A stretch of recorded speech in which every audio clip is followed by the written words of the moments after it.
This is Dan Schneider on this Dan Schneider video interview. The subject is the American television show The Waltons for the 1970s. I have two people who will be discussing its merits, and the conversation will begin in a moment. The Waltons is the subject, and Diana Peterson and Bob Thompson are my guests. Diana's appeared on the show a few times before talking about other pop cultural things. So welcome, Diana. If you could give a little bit of background about who you are, your interest in the Waltons, and that sort of stuff. Yeah, so in my day life, I'm a curator, assistant curator and editor, and I'm a writer. I've always loved pop culture kid, and loved studying it. And actually, about 8 years ago, I was trying my son to do a blog, and finally one day he said to me, "Why don't you just do a blog?" And so I thought, yeah, why don't I? So I'm just getting ready to start my 8th year of a blog called therightlife61.com, and it's all about television. And so um, that's how I got started into that. And it's just fun for me to write something that I know I always look forward to learning and writing, and not worry about the deadlines and things I do in my real life projects. And regarding the Waltons, did you watch it in its initial run, and what were your thoughts then, and how have you become a fan, or Yeah, I did. I will say it's not one of, how should I say this? It's a show I really appreciate and I like. It's not a show I've watched a lot since the original. I have written about it and I have watched some for my blog, but I really liked it when I was younger. I remember it was a show that we made time to always watch on Thursday nights together. And Robert Thompson, Bob Thompson, if you could give a little bit of background about who you are and your interest in the Waltons as a television show and cultural phenomenon. I've been studying television and teaching it in the university since 1982, so 40 some odd years now. Written 6 books on TV, and I was so happy when you called to talk about the Waltons, because I think probably my first really profound TV viewing experience was an episode I stumbled upon one day back in 1973 during the first season of the Waltons. My baby sister had just been born, so we'd been relegated to a new converted little room for our bedroom up in the attic, which sounds a little Harry Potter, but it was some privacy in that little house for a change. And I had a little one of those 12-inch portable black and white television sets with an antenna, but it worked pretty well up in the attic because we were close to the roof. And I turned that on one day. It was on the floor. I was sitting on the floor, and on came those signature trumpet opening theme song of the Waltons. And it was an episode called The Love Story. And this young woman, her mom is dead, her mom has died. She's living with her stepmother and her dad. She runs away, and she and John Boy fall in love on Waltons Mountain. Now, I was 13 years old, and the idea of romantic love was beginning to be of some interest to me. But also, John Boy is this literary kid who, he wants to be a writer. He's an intellectual, growing up in a family that very much loves him, but doesn't quite know what this intellectual business is all about. And I thought it was a beautifully written, beautifully executed episode. It became one of my favorite shows, my very favorite show for the next few seasons. And I think it's one of those programs, it was a big hit for a while. Goodnight, John Boy was you can still hear a stand-up comic say this every now and again. But I think as the years have gone on, we have not appreciated what way back in 1972, when that debuted, 1971, when the movie or TV movie was made, that it was doing a lot of things that television had really not done before that. And it was doing them really, really well. Before we get into Earl Hamner and the prologue before the Waltons, let's just talk about family drama, because I'm not one of these people who believes that we're in a golden age of television. I think a lot of the television that we see on cable is predictable. The serialized format is just melodramatic soap opera mush, whether it's Mad Men or The Sopranos or any of this stuff.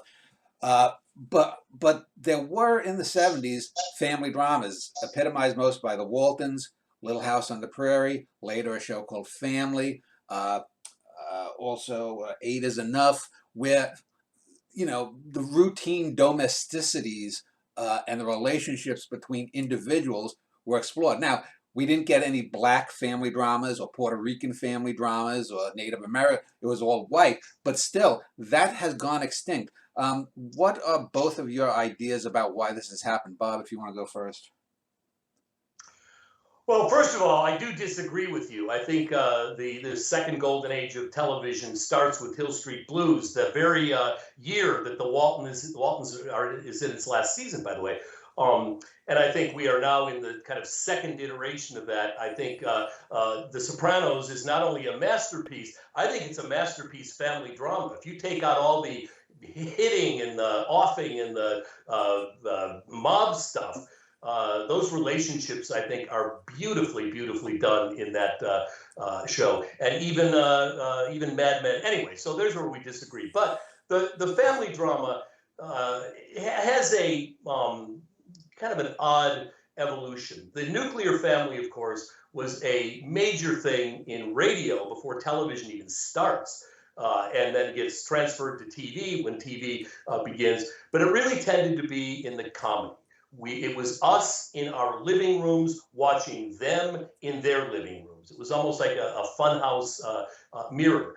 And for the most part, they were these ridiculously perfect Leave It to Beaver, the Ozzie and Harriet, the Donna Reed Show, Father Knows Best. How's that for a title that says in 3 words the idea of the patriarchal, heteronormative, everything that we talk about today? And of course, all of these things got resolved in a half hour. I'm not to say those are bad shows. Leave It to Beaver holds up incredibly well, lo these many decades after. But they were a different kind of show. The family drama, I think, we came to fairly late in television, because if you decide to take the nuclear family and expand it to an hour and take away the laughs, which kind of dilute the fact that family drama is a drama, and it's intense, and it includes death and loss and disappointment and all of that kind of thing. I think television kind of had a hard time getting to that. It's not like they've never done it before, and radio had done it before that. But you pointed out some really good examples. Family, which so brilliantly was just generically titled Family. It'd be like doing a sitcom and calling it Young People Having Sex. I mean, Family was about as specifically generic as you could get.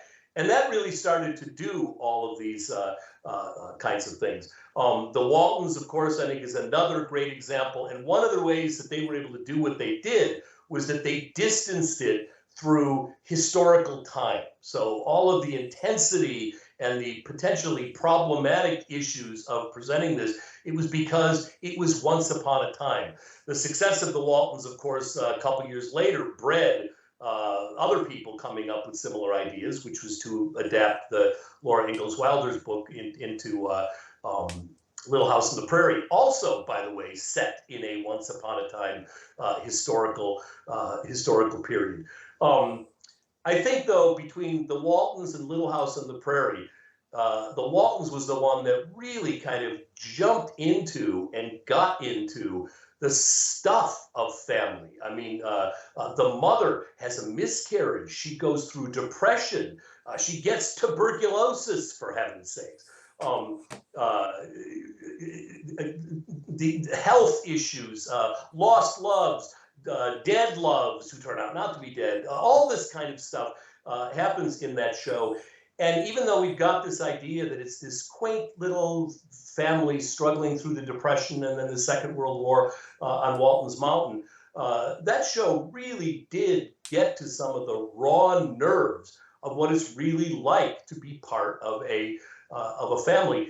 in a way that Little House on the Prairie occasionally managed to get to, but I think never succeeded with the gravitas or the depth that the Waltons did. Diana, do you have a comment about family dramas? Yeah, I think I will say Family is one of my very favorite shows. But I think the reason Family succeeded was the same as the Waltons. I think it's because you have these real people with real flaws.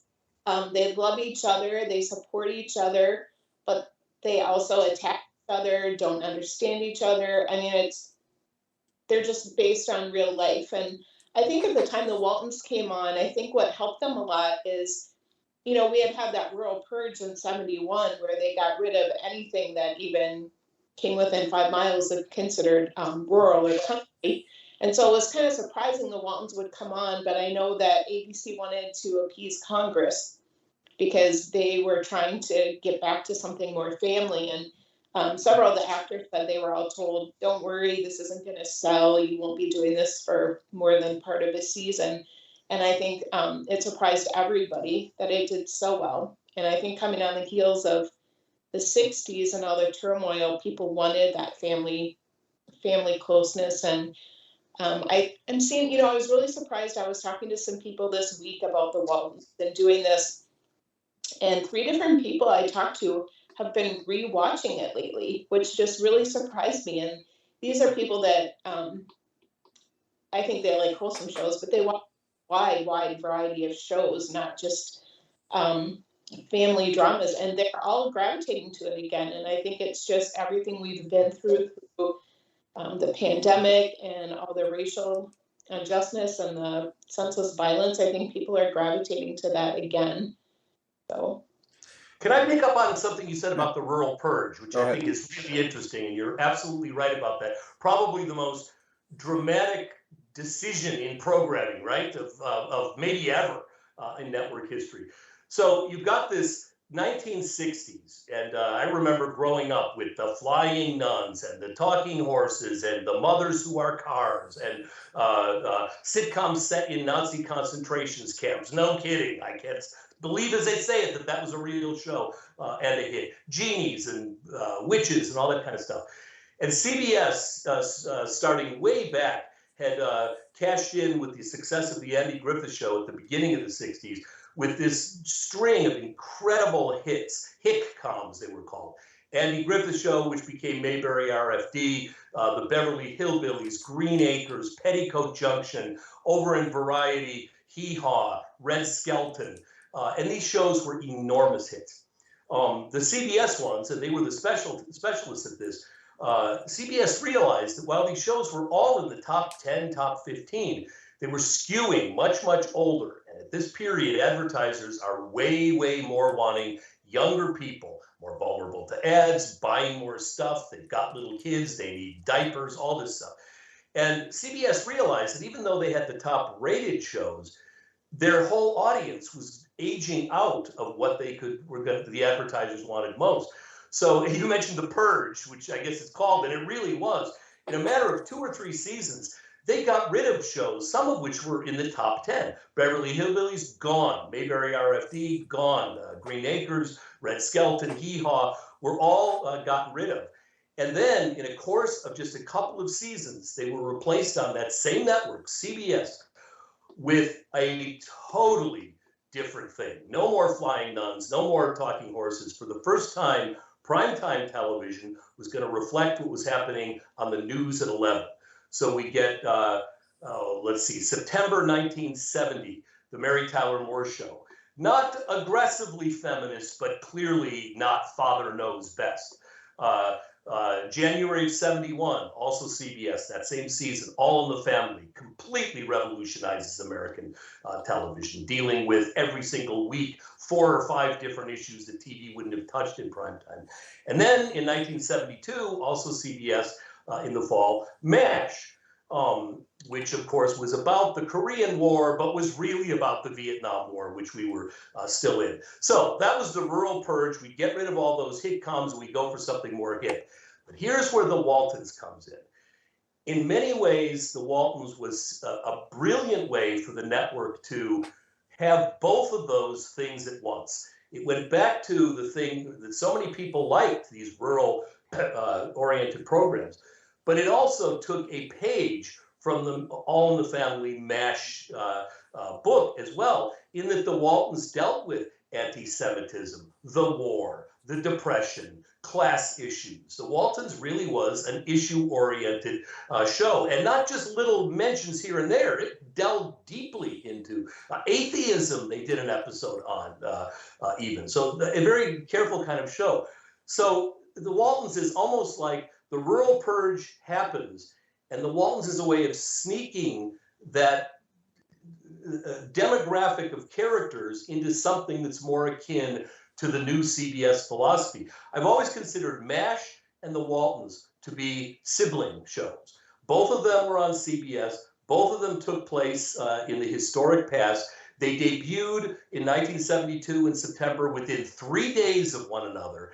And as different as they were, comedy versus drama, and lots of other things, they were both really humanistic, sensitive, sincere shows about essentially about how we should be nice to one another if you get right down to the bottom. So not a lot looks alike with MASH and the Waltons, but they have an awful lot in common and ran pretty much the same period, debuting within 3 days of each other and taking us through the 1970s and into the early 80s. They both probably ran a little too long. Well, Both of them. now there I agree with you. Yeah. And they both changed substantially with changing of characters, but we'll get to that in a moment. I want to talk about Earl Hamner because before the Waltons, he was probably best known for two things. Number one, a book and a film called Spencer's Mountain, which a lot of people think as a prototype for the Waltons, and then of course a handful of Twilight Zone episodes. So comes the late 60s or so, post Twilight Zone, post Spencer's Mountain. What do we know about the man, his background, and what came, how he got, well, I know he did The Homecoming. So how did he get that TV movie going? Either one of you want to take that? I mean, I can say I know that the TV movie was a hit, so they approached him for the show, but everything I've read about Earl Hamner, this show is actually his life. I think the first, is it 4 or 5 seasons? He said we're pretty much based on everything that happened in Schuyler, Virginia. He talked about the Baldwin sisters being, he tweaked them a little bit to make them a little sweeter, a little older, but there was an Ike Godsey, there were the Baldwins, the preacher, and he said all these characters came from his past. He did grow up in Schuyler, where they have the museum now, which he said he based Spencer's Mountain on. And he'd go into the war and fought for a while. He was a novelist. He was at first to work before he got into radio and moved out to start writing, the Twilight Zone. He also did Charlotte's Web. He did that movie when it came to animation. So I think that, and he was the head writer and producer on the show, and it sounds like the first at least 4 or 5 seasons were based extremely just on his biography and his stories, and then after that I think they had to include more because the show just went on longer than anyone anticipated. Robert? Yeah, that was a fine nutshell biography of the career of Earl Hamner. He was, of course, both a writer, as you point out. He was a novelist. He wrote stories, but someone who was also, as so many writers since the start of screen cultures, he also wrote for television and film as well. Spencer's Mountain is an interesting case, which comes out in, correct me if I'm wrong, 63, I think, is the of Spencer's Mountain. Henry Fonda and Wally Cox in that movie. Well, another one of the unsung brilliant people of the 20th century popular culture. Again, correct me though. I think even though Earl Hamner based this, it had autobiographic elements. He grew up in Virginia. I think Spencer's Mountain was in Wyoming, if I'm not mistaken. So they took that across the a couple of time zones. But the son was known as Clayboy, John Boy Right. Clayboy. And was he Earl Boy? Do you know? Yeah. There's no question that this was a prototype for what would become the Waltons. And then, back in, especially in the 1970s, the made-for-TV movies, which really had their heyday in that period, with some wonderful people. Steven Spielberg got his first directorial debut writing one of those for ABC, Duel, in 1971, I think it was. But anyway, and oftentimes they use these made-for-TV movies as pilots, in fact, to launch series. In the case of The Homecoming, A Christmas Story, which debuts in December of '71, I think.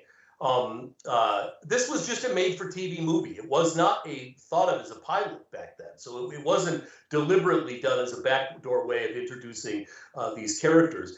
It was, as you pointed out, really, really successful. And that's what, in fact, brought them around to getting most of the cast and most of the stuff back together for what would become the series itself.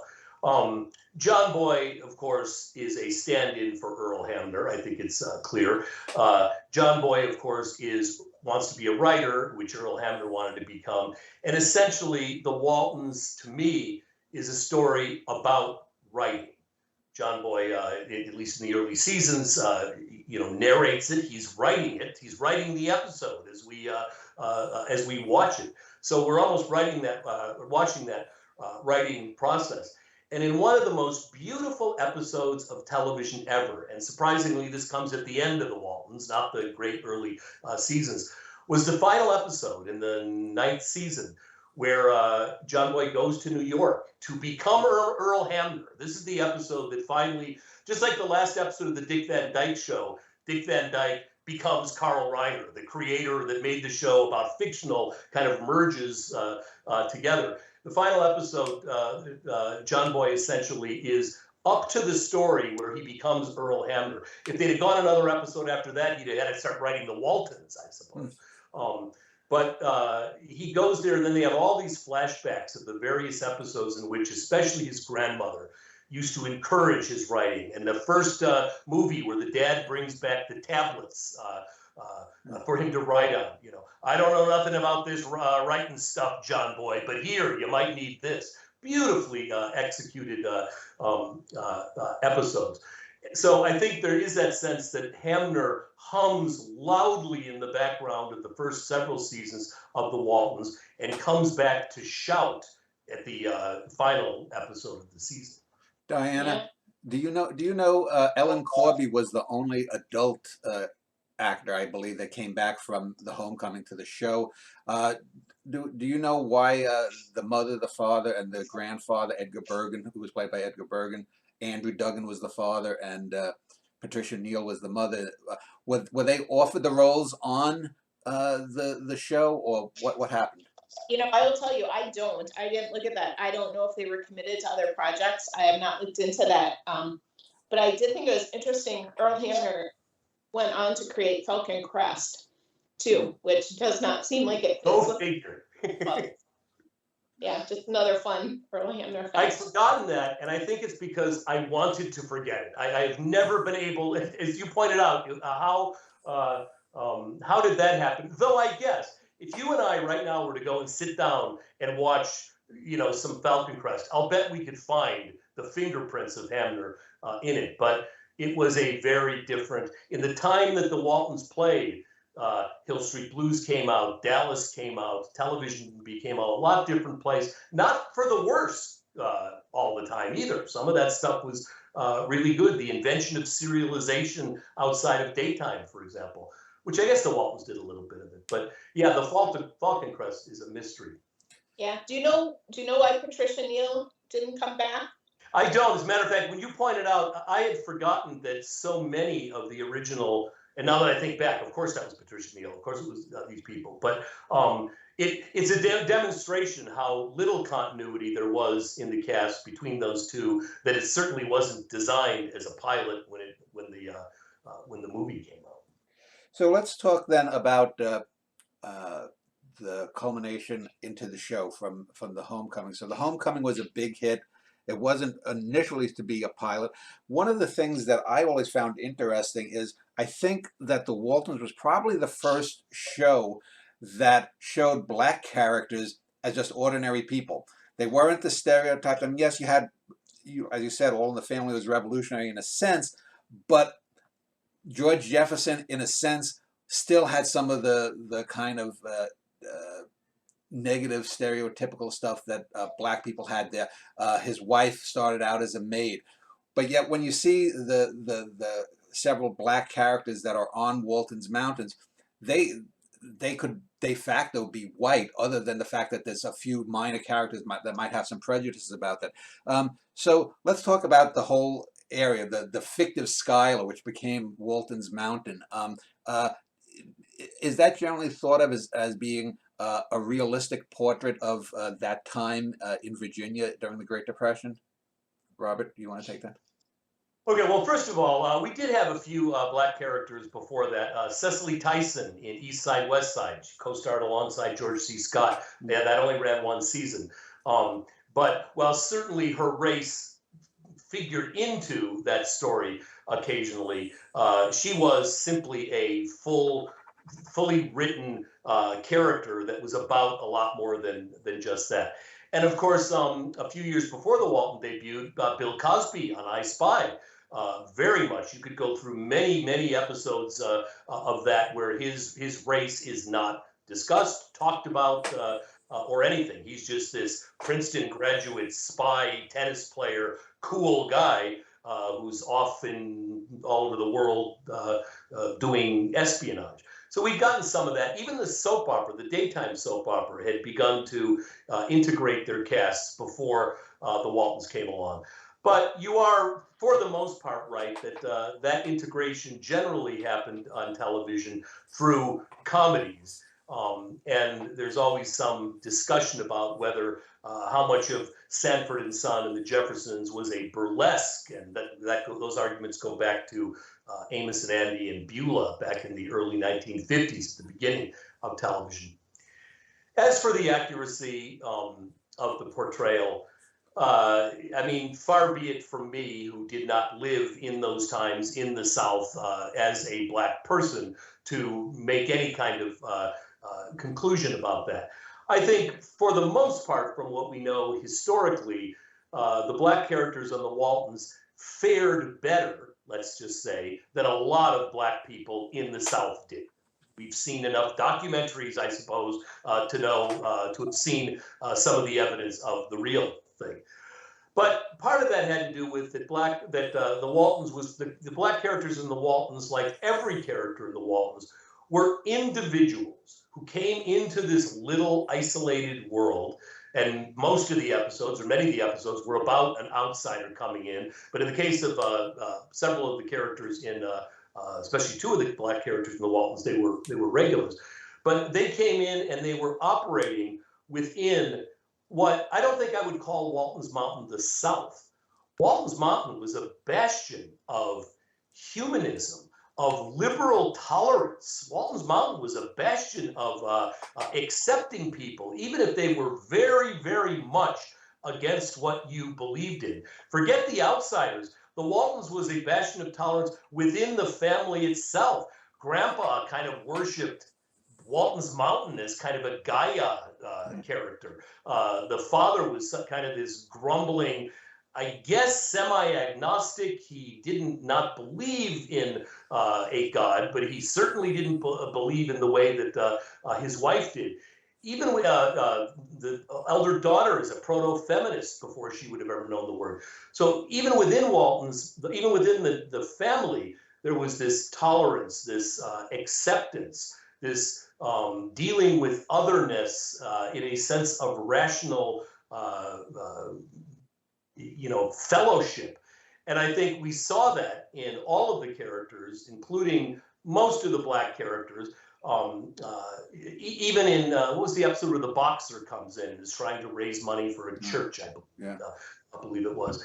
The way that plays out in Walton's Mountain, put it this way, if all of the South during the 30s and 40s had been like Walton's Mountain, we would have been a much, much happier nation.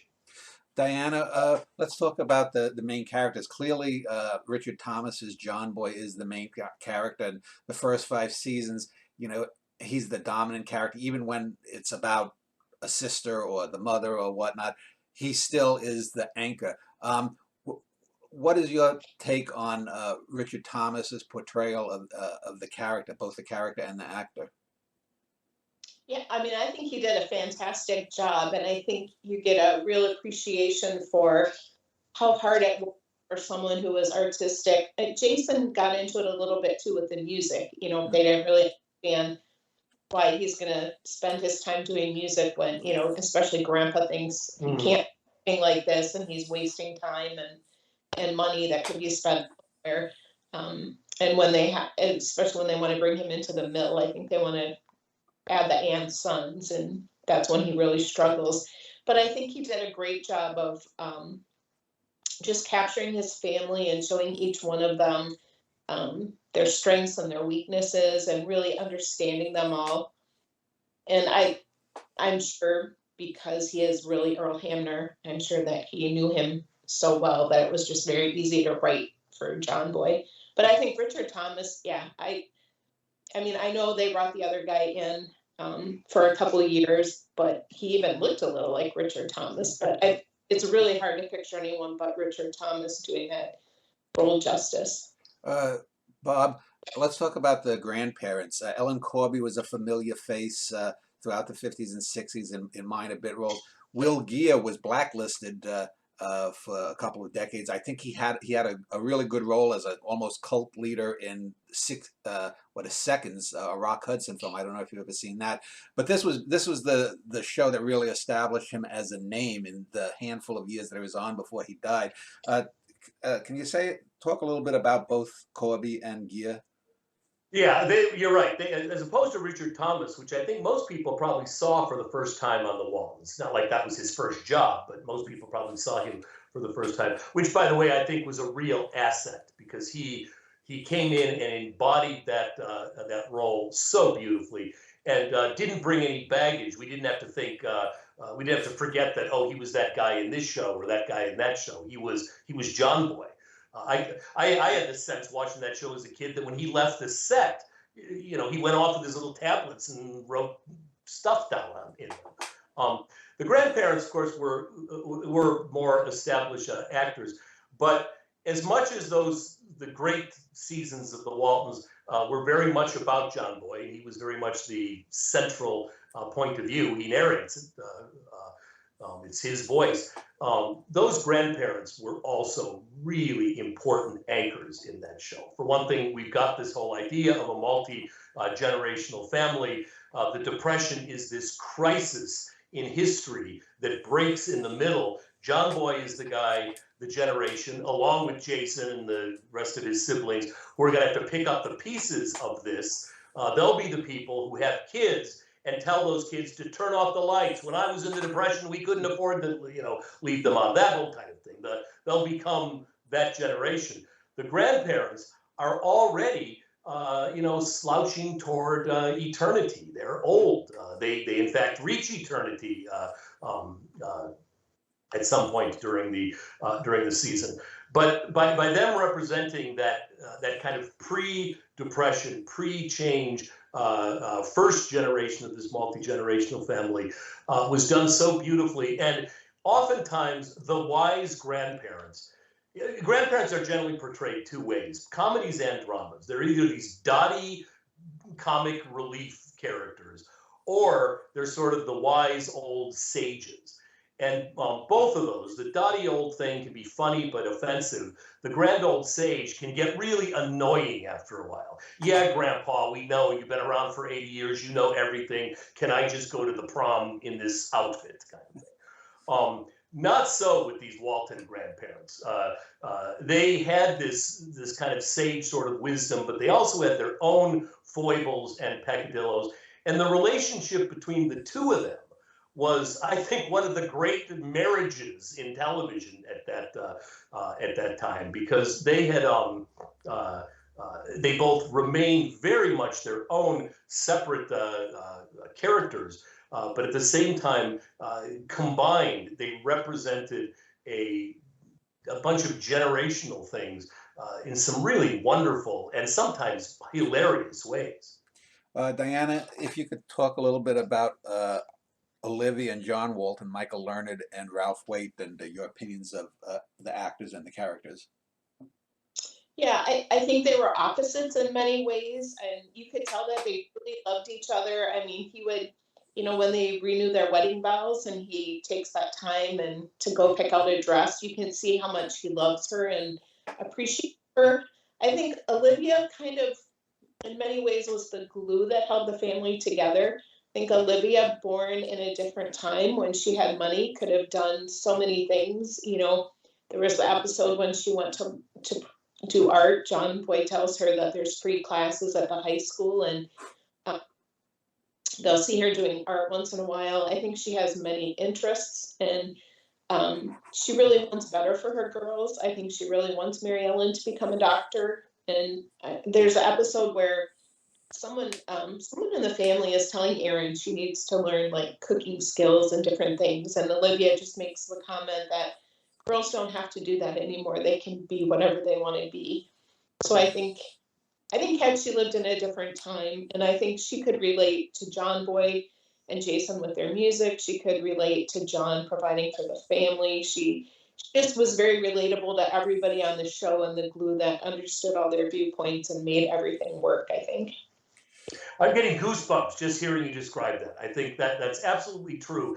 And there was a tragic quality to being the glue. With glue comes responsibility, and responsibility that, as you very aptly point out, there were other things she could have done. There was also a sense, and this I think was Michael Learned, even though Patricia Neal has every bit the chops to do this as well, but there was a sense of her, I think she would probably have been diagnosed if she were alive today, Olivia that is. She had depressive stuff going on with her. I always thought of Olivia in the following way. You know how It's a Wonderful Life ends, and it's so happy. We're so glad he's going to stay in town. They're going to be happy. The bell rings. The angel gets its wings. It's supposedly a very happy ending. But I always thought It's a Wonderful Life is in many ways also a tragedy, because all of that stuff is great. He gets bailed out. He's going to stay in town. He's going to live this American family dream. But in the end, isn't he going to go to bed every night thinking, this is all wonderful. I love these folks, but I want to see the Coliseum. I wanted to see it when this movie started. I still want to see it. I get the sense that Olivia Walton is the sequel of George Bailey. She kind of did, she lived out this It's a Wonderful Life. She is the glue. She is this maternal, whatever. She's encouraging all her other people to leave the nest if that's what they want to do. But she never got to do it herself. She's got the wisdom. She's got the looks. There's no reason she couldn't have done lots of other things.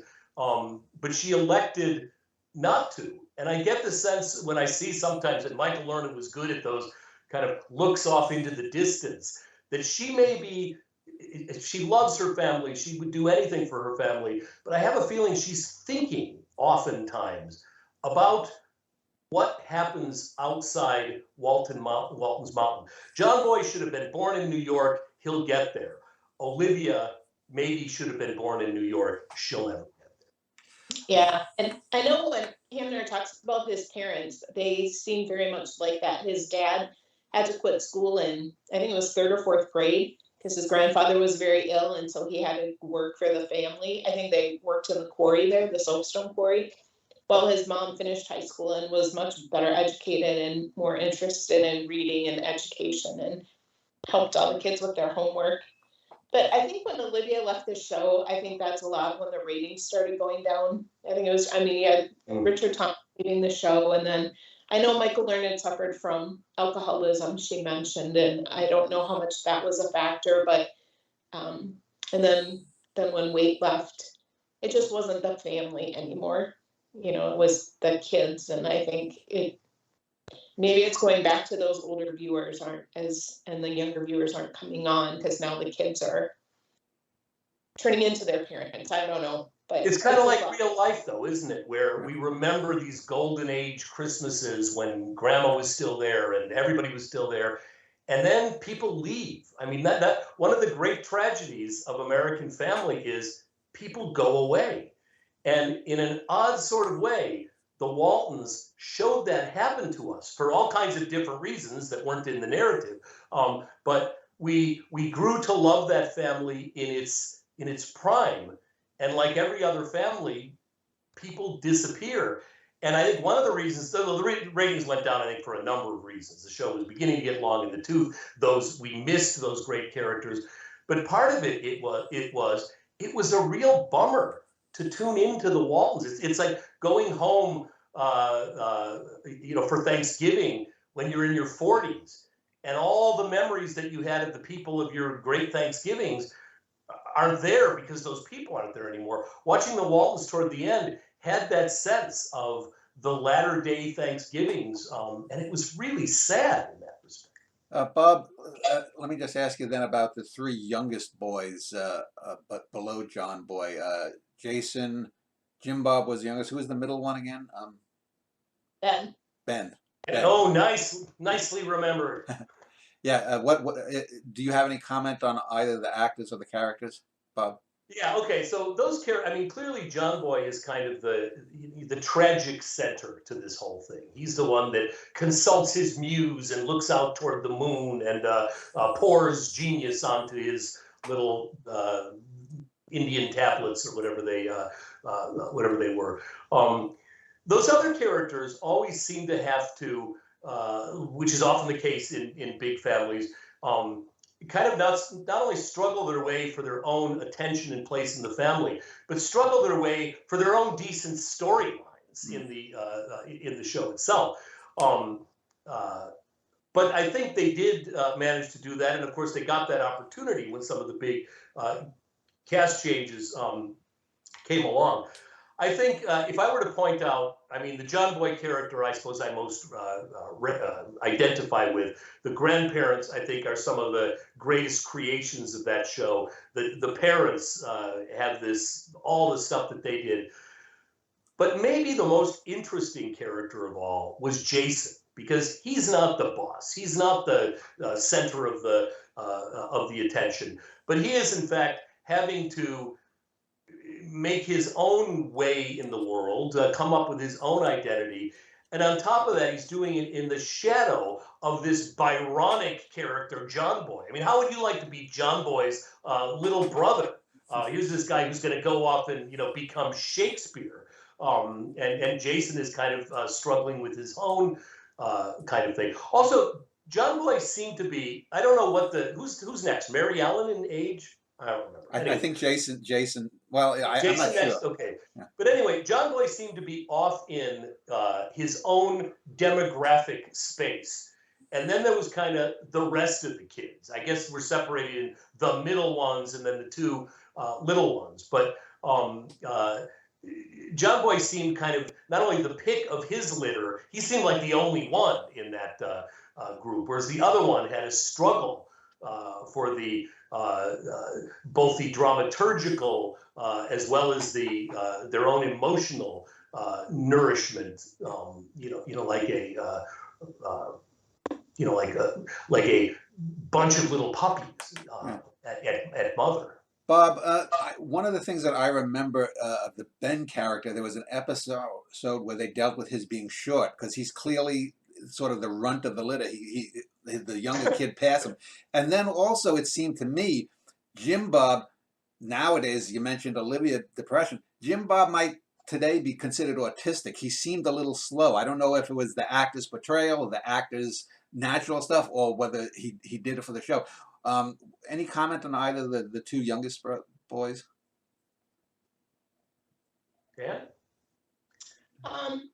Yeah, I really don't. I mean, I think it is harder. You just can't portray 7 people and really get to know them like we do John Boy. The show would have gone on forever. But I think one thing I found was interesting is that except for Richard Thomas and Kim, who played Mary Ellen, I'm blanking on her name right now, none of them really did much for acting. Mary McDonough did a few things, but then she actually is a writer. She has written a few books. One of her books became a Hallmark movie. So that was funny. Elizabeth Cami Coulter, who played her, I don't think she did any acting after the Waltons. She's an educator, and she'll talk about the Waltons. Um, but Judy Norton Ben, was the older sister. Judy thank Norton. you. Ben, Jim Bob, Jason, and Elizabeth, none of them did really any acting after the movies. So that surprised me a little bit. Maybe they learned something different on the show that they didn't want to pursue acting. I always got a feeling maybe they wanted to do something more meaningful. I don't know.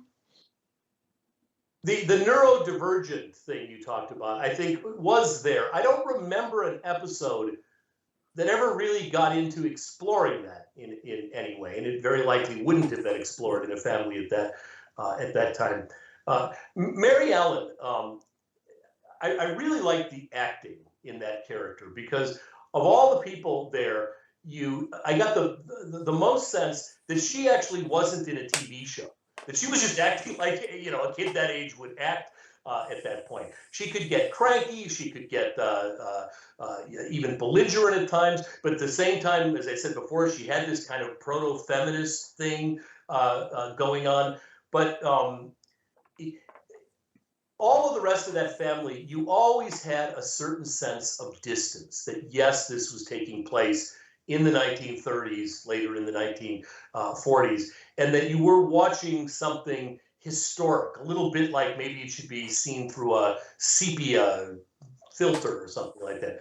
Mary Ellen acted and played out that character. You could have transferred her over into an episode of Three's Company, and she would have not been out of place, as I think the rest of them would have been.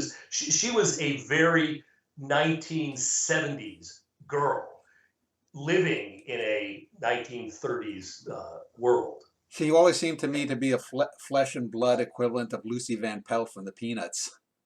I never thought of that, but yeah. Even to the extent that I don't think she'd pull that football trick on her friend, but she might. So let's talk about some of the neighbors. There's Ike and his wife, which I thought was a very realistically played out love story over several years. We mentioned some of the black characters. There was the preacher played by John Ritter for the first 2 or 3 seasons before he went on to Three's Company. And then the Baldwin sisters. Let me start with you, Diana. Can you pick out 2 or 3 of the minor characters that stuck the most with you and why?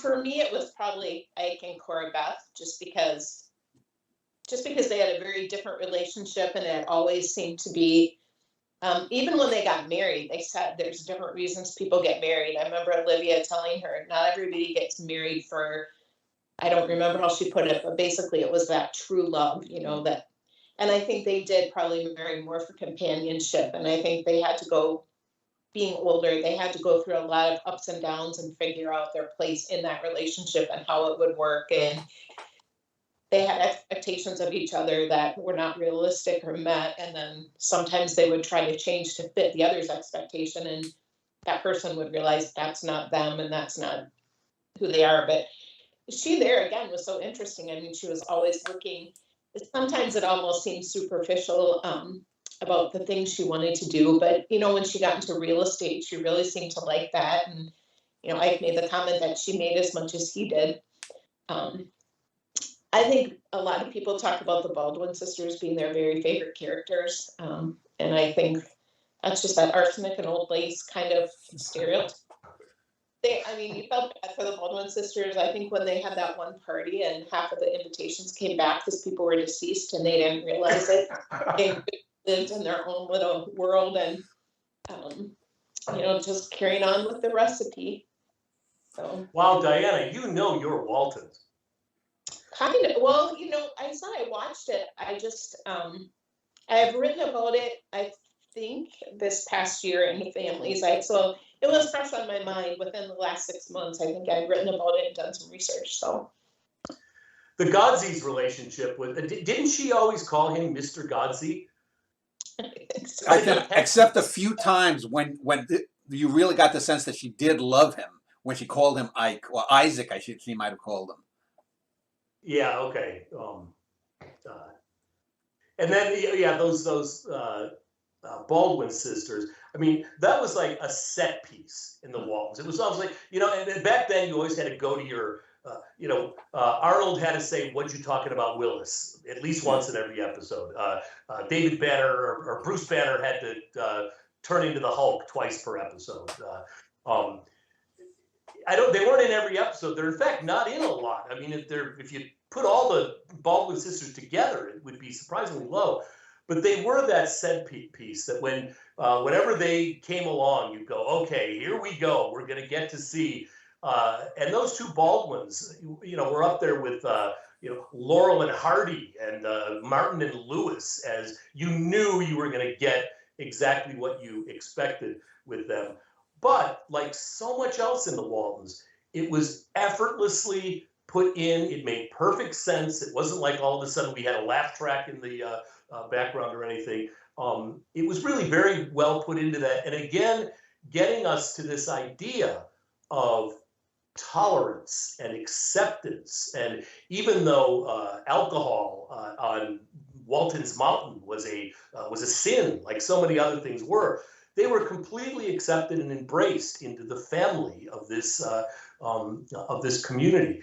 It's interesting how so many people, what we used to call the family values group, special interest, whatever you want to call it.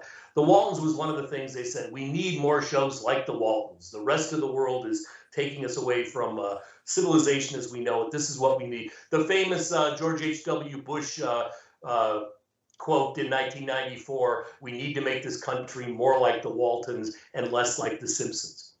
And I think a lot of people associated that with the Waltons as part of a certain political, George H.W. Bush, for example, thing. But it really wasn't. I kind of go along with that quote. I would kind of like to see us be more like the Waltons than the Simpsons. But we ought to really pay attention to what being like the Waltons is.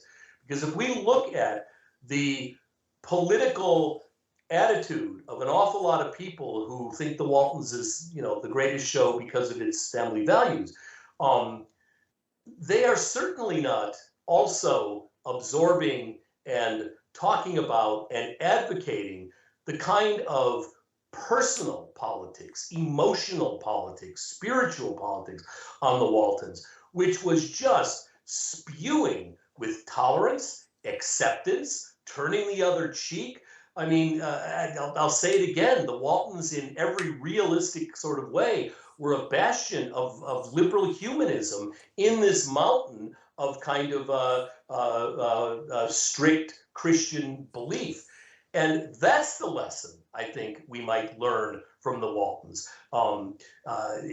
Ask the Walton family about a number of these issues that we're talking about today, which are about not including people and drawing off walls of who gets to be American and who doesn't, and who gets rights and who doesn't.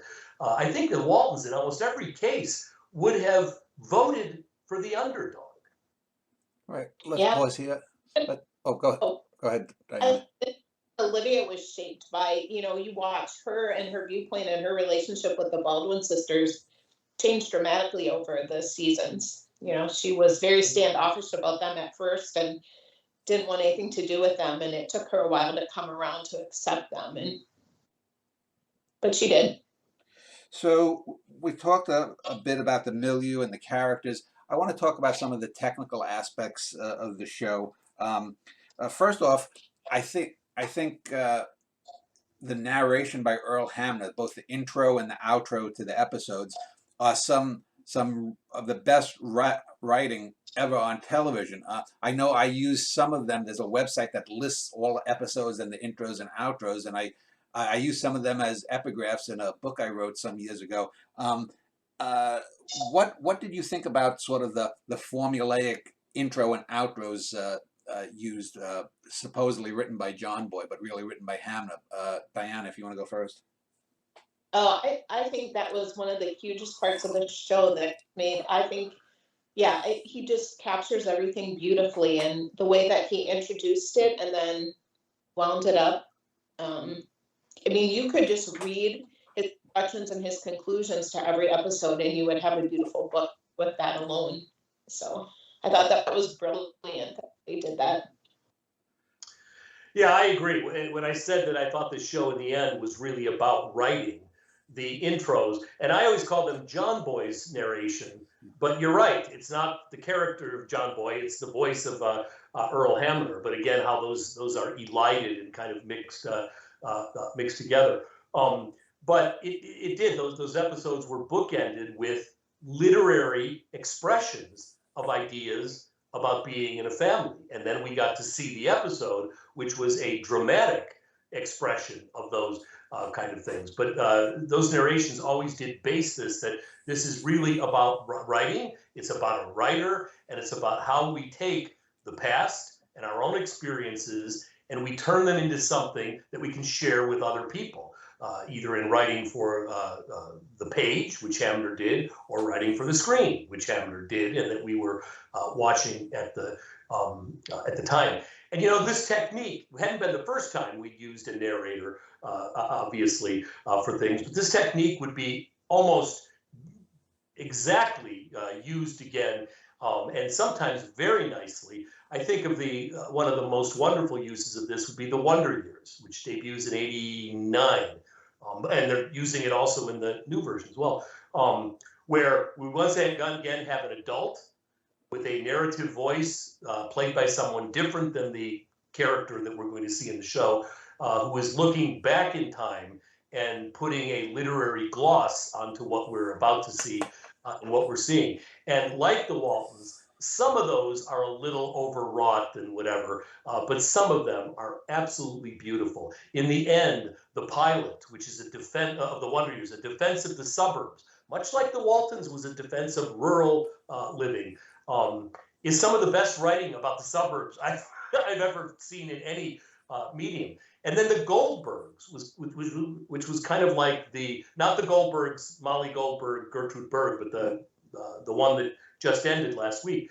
That did for the 80s what the Wonder Years did for the late 60s and the 1970s, and used that same narrative voice. So the Waltons probably did that better than any, and an awful lot of other people copied it afterward. One of the things that people don't talk about the Waltons and the narration is that because John Boy's a writer, there are lots of times in Hamner's intros, I wouldn't say lots, maybe a handful, half a dozen or so, where he's talking about things and he's clearly outside the universe, the world building, as they say. So I'm wondering, has anyone ever commented that this is an idealized version of John Boy looking back on his past, because everything wraps up neatly in the, I guess, 51 minutes of that era. And so how much can we trust John Boy's voice as this is the way it really was with Grandpa or Ben or the Gotseys? Well, like all artists, they're all liars. They're just really, really good at lying. Artifice, they're together. They're the same. I'm glad you said that. I've said this for years, but go ahead. If you want to know what happened under the reign of Richard III, don't go watch Shakespeare. If you want a transcendent experience that will change your life, then go watch Shakespeare. Or watch Orson Welles' Falstaff, if you've ever seen that film. Yeah, that'll be another 70-minute conversation we can have. But so yeah, there is so much distance though, and it's brought to our attention. It's almost foregrounded. So we've got, let me see if I can remember this correct. We've got any old opening narration. It is Earl Hamner, the actual human being that existed on this planet in real life, with a driver's license and a social security number. He is reading as though he is a fictional character, John Boy Walton, um, uh, about an already distanced thing he'd done when he was writing about being John Boy Walton. So there's at least 3 levels of separation there. Of course, in that period, almost all television was idealized. We'd gone through all those sitcoms I talked about before, the Father Knows Best, the Leave It to Beavers, and all that kind of thing. And in the 70s, that was just beginning to change with All in the Family and what it would write. I don't know that the show ever consciously gave us a wink that, you know, this is an idea of how wonderful family could be back in a trying time in a certain place in the United States, Waltons Mountain, Virginia, but that a lot of other stuff happened back then, which we're not showing you. Today, we would get the warts and all kind of thing. Waltons was not quite ready to do that, and I don't think it even suggested to us when it wanted to do a thing about something problematic. It did it. The anti-Semitism, the depression, all that kind of stuff. But we have to give Waltons a little bit of slack. This is 1972. All in the Family doesn't come on the air until the beginning of 1971. Hill Street Blues until 10 years later. Television didn't do that kind of thing in the way it was about to. And I would say that I always say All in the Family is the single most influential entertainment TV show in American history, and that Hill Street Blues is the second. But I think it might be fair to put the Waltons in there as a unsung influence that also ended up doing in a much more quiet sort of way a lot of really ambitious things that we see later in things as diverse as Breaking Bad, for that matter. Diana, the theme song, but just before we did this, I listened to the season 1 and then the later season's opening theme song, and I prefer actually the first season. It's a little bit, feels a little bit more realistic. It's not quite as smooth, the Jerry Goldsmith thing. Do you have any comment about the theme song? Because it's one of those, you know, great theme songs that you got from TV shows in the first 30 years or so. Yeah, no, I really don't. It's very memorable. I mean, it's one of those ones you just hear that very beginning, that trumpet or whatever, and you're just right there back on the couch watching it. But no, the only thing I really know about it is, and I don't even remember who it was, but somebody actually sang the lyrics to it on one of the episodes. Huh. Somehow. Oh, I do not remember that. I'm trying to remember. Within the episode or in the opening? I think it was in the episode. Oh, okay. Maybe Bill Murray singing the theme song of Star Wars. I can't imagine what that would be like. Yeah. And I just remember when I read about it, I thought it was so bizarre because I didn't know there were lyrics to it. But well, let's talk then about the chronology of the show, because wait. Let's one more thing about that opening. Go ahead. Sorry, I don't mean to interrupt the host of the show. I beg your pardon. The other interesting about that opening, and maybe I'll take back what I said that we never got a wink of the idealized or the fact that this was mediated. But you remember, there's a story in that opening. We do all the usual kinds of things, but you know, we show the names of the actors and the characters that they're playing. But there's a little narrative, at least in several seasons of that opening. You remember what it was? They get the radio. Yeah. And it ends with them all gathered around the radio as a member of the family. The radio gets to be in the Christmas card photo or whatever it is they're taking at the end, which, by the way, back then, a radio would have very much belonged. And then they look at the camera. So who are they looking at? Who's filming them? Because at the end of it, they're actually looking at the camera, even the dog. One of the Baldwin sisters has an iPhone 1. But anyway, so that opening, and you know, the opening is the one thing we see over and over and over again. The episodes we see once, maybe in a reruns. The opening is the signature of literally, it's where the people who made it get to sign their names. And the fact that that opening chooses the introduction of the mass media into a family that we think of and that Grandpa and Grandma would have grown up with very, very isolated. I think is an incredibly telling Rosetta Stone to read an awful lot about what was the real kind of core of what that show was about. The thing we see week after week is the mass media becoming part of this family, which is essentially about a look back nostalgically to the era before the mass media had completely changed who we were. And they actually listened to the Edgar Bergen show on the radio. He Yes, played Grandpa. That's right. That's right. So let's talk about the wonky chronology. I mentioned that when you compared MASH and the Waltons as sort of odd, I guess we'd call them non-identical twins.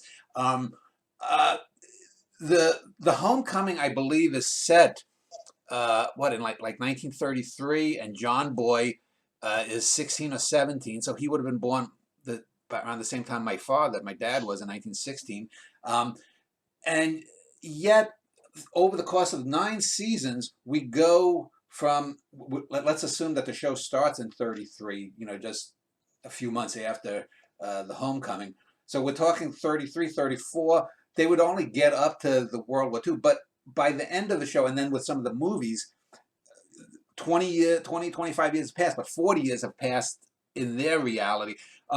So what are we to take from that? Is that just what happened with episodic television? They didn't, the Odd Couple famously, Oscar and Felix met 6 different ways in the show.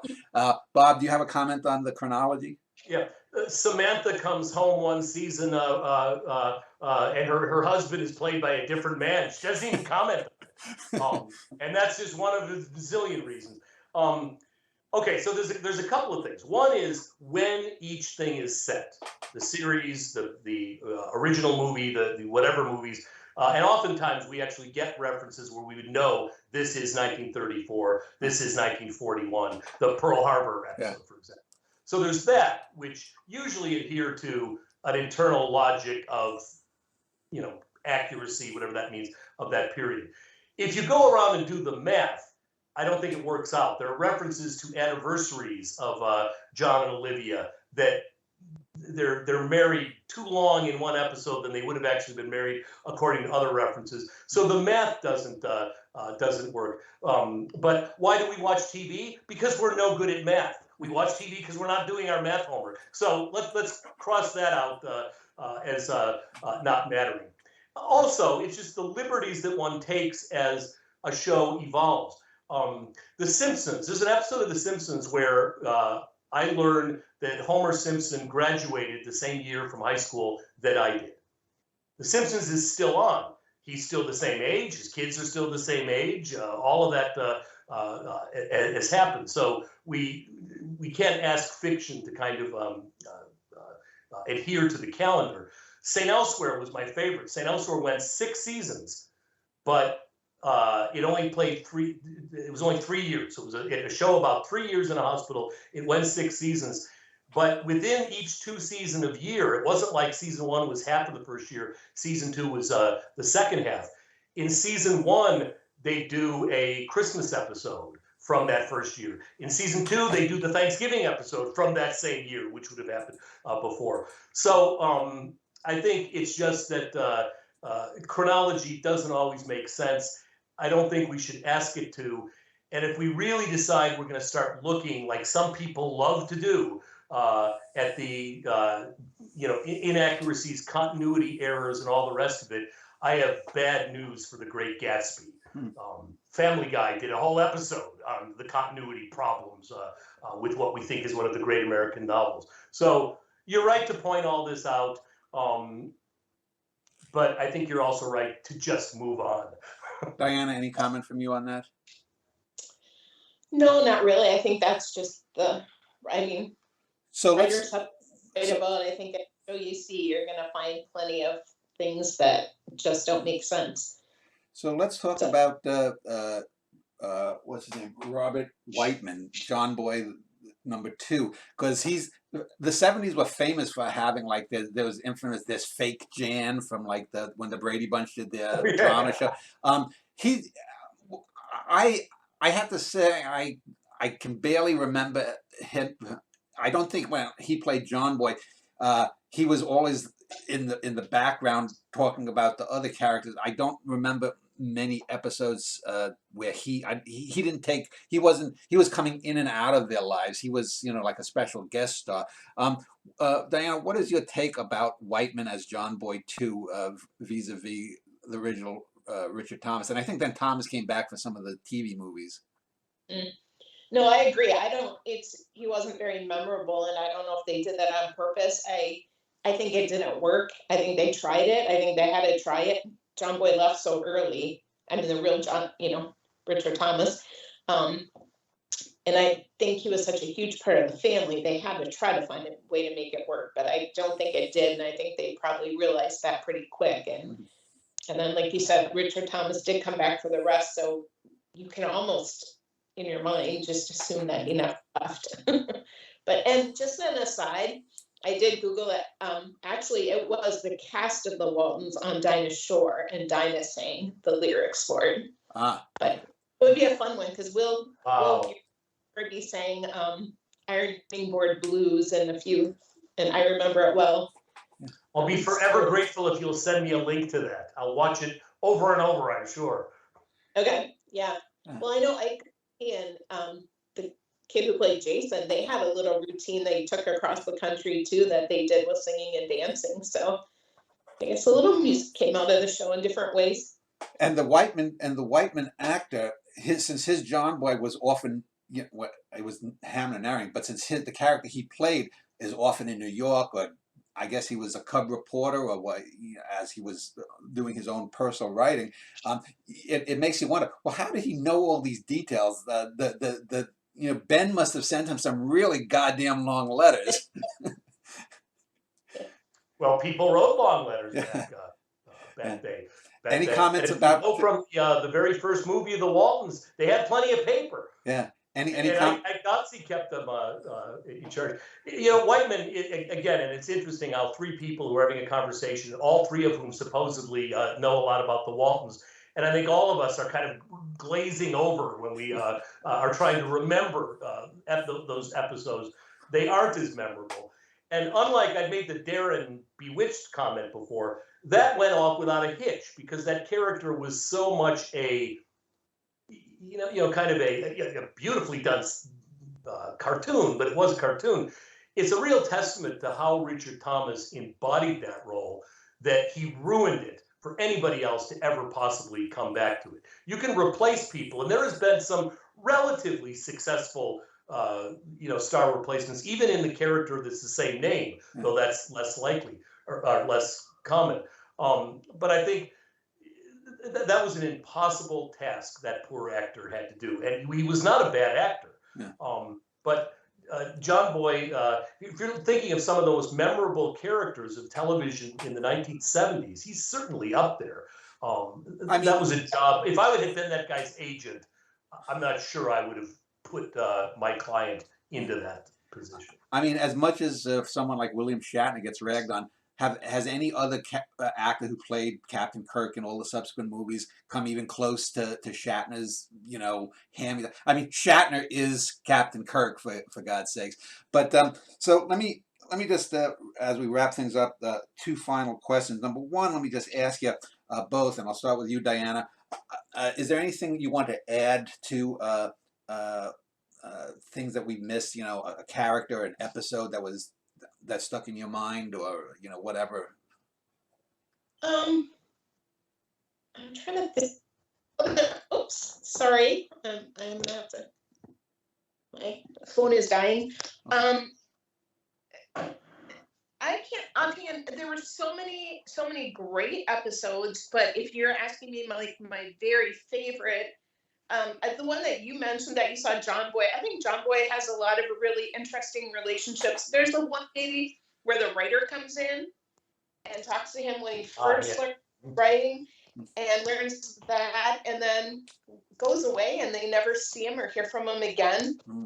That I just find that one really intriguing. I wonder how much, you have these people that come in and out of our lives and they have no idea how much they influence us. And I think that was one where he changed John Boy's life. Well, I remember that there was the episode where John Boy signs with a vanity press, and he regrets having signed the contract without seeing a lawyer.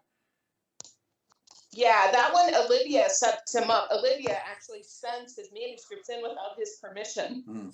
And yeah, they're both so excited. But this one is early. It's in season 1, too.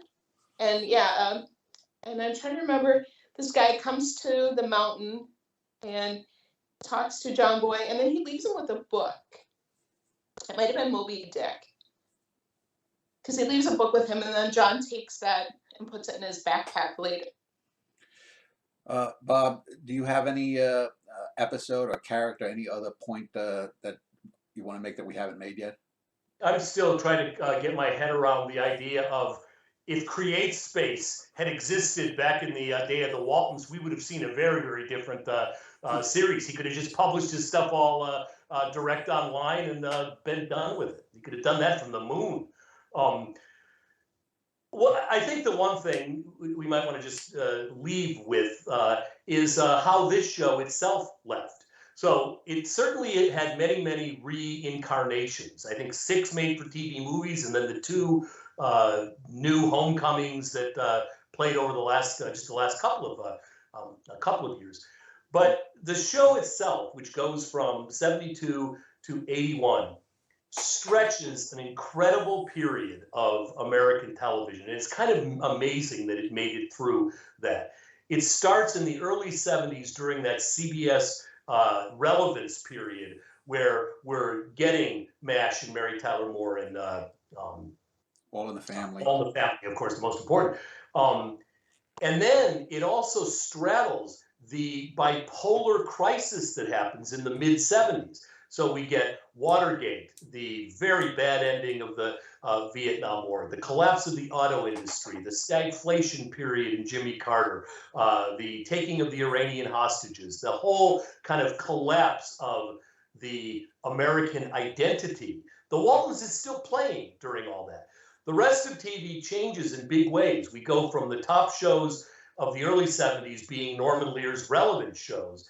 By the end of the 70s, the top shows are ABC's, what used to be called the jiggle shows. Charlie's Angels, Love Boat, Three's Company, Fantasy Island, all of those kinds of things. And then we get another shift when the 80s start with Hill Street Blues, which is the downbeat to the era we're now in, with these highly literate, sophisticated, serialized, complicated things. It is interesting how the Waltons starts 3 days, within 3 days of MASH, that period plays all through the jiggle era of the 70s, and shares a season, the 1980-81 season, with Hill Street Blues. If nothing else, that show survived and bridged a whole bunch of really major changing eras in American television. Diana, final question for you, and then to Bob. If you are speaking to newbies or people who've never heard or seen the Waltons, would you tell them that it's a great show and why? And would it be just the first 5 seasons with Thomas or the whole 9? Well, I would tell them it's a wonderful, and it's a brilliantly written show, and that it captures a family that really could be set in any time. I mean, in some ways, the setting is another character, and it's really important. But in other ways, you could take that family and place them in different, you could put them in the West, you could put them in the 20s, and they would still have that love and affection for each other and yet be so different. And yeah, I would prefer the first 5. Once I get into the war years and the guys are all over in the war and going through all that, to me personally, it's just, I don't know, I preferred it when they were all in one place, I guess, and the stories were nicer. You didn't have the things that they had to go through, but that's my personal preference. Bob, how about you? Why is it great, and would you include the whole 9 or just the first 5? Well, not only would I recommend this show, I do recommend this. I tell my students, especially when we're in this period in a TV history class, that it is well worth checking out. as for the how long the first 5, I mean, clearly those first 5 seasons are the best. Let's just say it, the seasons of that show. But when you decide to stop watching, I think people should watch some of the show. I think it's well worth looking at. How long you watch and when you decide to stop is really up to you, like it was up to audience members back then. This show made it as high as number 2 in the ratings in its second season. And then in the times we're talking about, it slowly fell out of the top 20 in general. So, you know, give this thing a chance. If you watch the first season, I think you're likely to really want to watch the second. If you watch the 6th, you may be less likely to want to watch the 7th. But that, of course, is out of my hands. Well, I want to thank both of you. I will link to your university page, Bob, and to your web page blog, Diana, and thank you for a good discussion. That was so much fun. Thank you.